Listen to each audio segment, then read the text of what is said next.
अस्सलाम वालेकुम दोस्तों बात करते हैं GTA 6 के लॉन्च के ऊपर। GTA 6 पे क्यों बात करने जा रहा हूं? क्योंकि ये इससे भी आप अर्निंग कर सकते हैं और मैं आजकल आपको पता है कि अर्निंग के कुछ डिफरेंट डिफरेंट वेज भी आपको बता रहा हूं। मैं चाहता हूं कि GTA 6 का जितना क्रेज है और GTA 6 जब तक आने वाली है उससे पहले ही आप अपने आप को जो है रेडी कर लें। उससे अगर आप वाकई ही कमाना चाहते हैं, $2 बिलियन खर्चा आया है सिर्फ एक गेम को डेवलप करने में। तो आप देखें दुनिया में उसका क्रेज कितना है और कितना आप उससे अर्निंग कर सकते हैं। मैं एक क्रिप्टो के वे से उसका आपको बताऊंगा, जिसके ऊपर कोई बात नहीं कर रहा। कह रहे हैं इसकी जो है ये स्टोरी अच्छी होगी, इसके कैरेक्टर अच्छे हैं, इसकी जो है ग्राफिक्स बहुत अच्छे हैं, जिस पे खर्चा आ गया है, इस पे ये हुआ है वो हुआ है डेवलपर। लेकिन मैं जो चीज आपको बताने वाला हूं ना, उसको जरा आप नोटिस कीजिए, उसको किसी ने भी नोटिस नहीं किया। इसमें चीजें कुछ इस तरह की आने वाली हैं जैसा कि हमारे क्रिप्टो में ट्रेंड आए थे दो।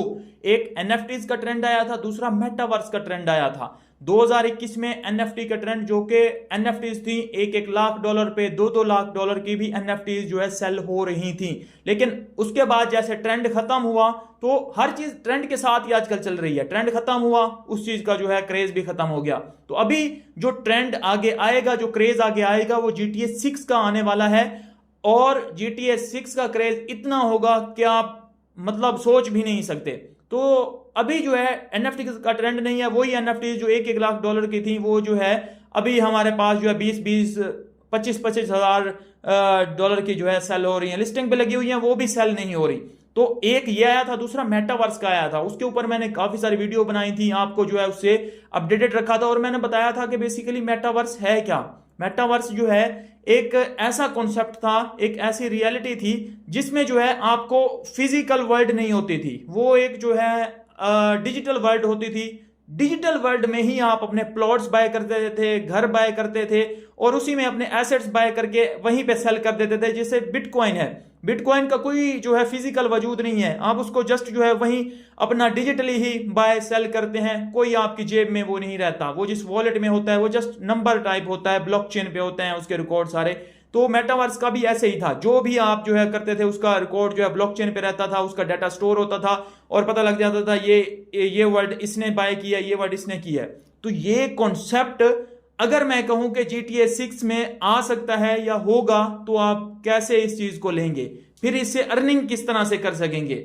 ये कॉन्सेप्ट अगर एनएफटीज का या मतलब के शुरू शुरू में GTA 6 आएगी ना, जब जो है उसमें जो डिजिटली आप चीजें बाय कर सकेंगे, सपोज करो उसमें इस तरह से जो है लोगों को जो है रिकॉग्नाइज किया जाएगा कि जो अच्छी जगह पे जो है अपना डिजिटली मेटावर्स में जैसे करते थे बाय कर रहा है, तो अच्छी जगह पे कर रहा है तो उसकी प्राइस थोड़ी ज्यादा होगी, वो इलीट क्लास में आएगा। जो आम लोग होंगे वो किसी ऐसे ही आम जगह पे जो है वो कर रहे होंगे वो बाय, तो उसमें जो है बाय सेलिंग हो रही होगी। शुरू शुरू में जो भी वहां पे आप रियल स्टेट का काम कह लें या कोई भी काम कह लें वो कर रहे होंगे ना, आपको वो चीजें जो है रीजनेबल प्राइस पे मिल रही होंगी शुरू शुरू में। जैसे जैसे उसका क्रेज बढ़ता जाएगा, जैसे जैसे लोग इन होते जाएंगे, तो उन हो सकता है कि आपने अगर अच्छी अच्छी चीजें जो बाद में जाके फेमस हुई, अच्छी अच्छी प्लेसेस आपने शुरू में बाय कर ली अपने लिए और उसमें आपने जो है अपने कैरेक्टर को रखा, तो बाद में वो जो है आपकी सेल हो जाए उससे भी ज्यादा प्राइस पे।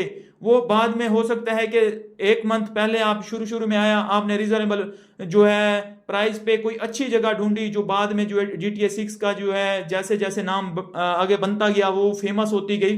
तो उस जैसे आपको मैं बताऊं ना, एक एग्जांपल देता हूं।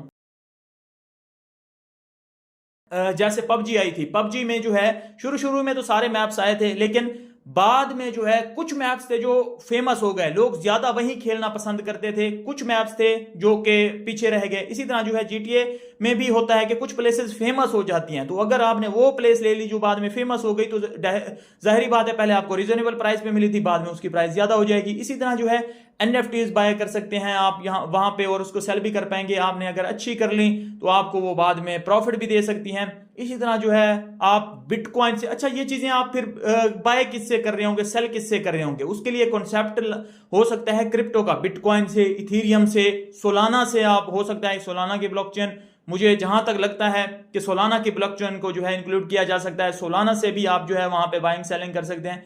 तो इस तरह का अगर कॉन्सेप्ट आया, इसके लिए क्या आप रेडी हैं कितना ज्यादा क्रेज बनने वाला है, उसको किस चीज से कनेक्ट किया जा रहा है। और ऑलरेडी क्रेज तो गेमिंग की वर्ल्ड में है ही, और गेमिंग की इंडस्ट्री जितनी बड़ी है वो मुझे बताने की जरूरत ही नहीं है। तो अपने आप को तैयार रखिए, अपने आप को रेडी रखिए कि अगर GTA 6 आती है, अभी 6 महीने जो है लेट हो गई है, आई थिंक अब 2026 मई 2026 में चली गई है। 26 मई 2026 एग्जैक्ट डेट मुझे नहीं पता, लेकिन 26 मई 2026 मैंने जो सुना है कि इस डेट को अब लॉन्च होने वाली है। पहले जो है 2025 के जो है एंड में आने जा रही थी, अब जो है 6 मंथ जो है लेट कर दी गई है। तो खैर है, लेट जितनी हो जाए लेकिन उसका क्रेज उतना ही है, उतना ही बढ़ता जा रहा है। जब से उसका ट्रेलर आया है मजीद क्रेज बढ़ गया है और सारी दुनिया ही उसका वेट कर रही है। तो आप भी अगर उसका वेट कर रहे हैं, मैंने ट्विटर पे भी यही पोस्ट जो है लगाई है और आप सबसे पूछा है, इसी वजह से मैंने पूछा है कि आपका जो है माइंडसेट चेक करूं कि कौन कौन जो है इस चीज को नोटिस किए हुए है और कौन कौन जो है इस चीज को नोटिस नहीं किया हुआ। वो जस्ट सोच रहा है कि एक गेम आ रही है और वो गेम होगी और बस उसको छोड़ देना है। तो कमेंट सेक्शन में आप बताइएगा कि आप GTA 6 के बारे में और क्या क्या सोच रहे हैं, ताकि मुझे भी कुछ पता लग सके। मिलता हूँ नेक्स्ट वीडियो में, अपना ख्याल रखिए, हमारे चैनल का भी। अल्लाह हाफिज।